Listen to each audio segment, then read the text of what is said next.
I admire yung ginawa mo, Flo, na yes, nandyan yung support ng mga friends mo, pero yung bulk nung, kumbaga ikaw pa rin yung nag-isip, ikaw pa rin yung gagalaw eh. Yes. Nandyan lang sila. So, hindi madali yun.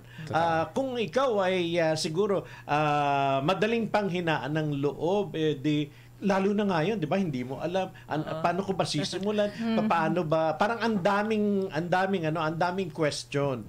Pero still sabi mo nga lumabas ka dun sa comfort zone mo at that's it. Nasimulan. Yes. Actually, take action lang. Kasi napapansin ko sa mga friends ko, mga kakilala ko, we have a lot of dreams. Yes. Diba? But we're stuck dun lang sa that kind of dream. The idea lang. So, para sa aming dalawa, let's take action. And then think about it after. Yes. But calculated risk yun. Diba? Not everyone is like, I can say na like me or like her. Yeah. Not everyone. May kasamang plano yun. May plan A, plan B. Yes.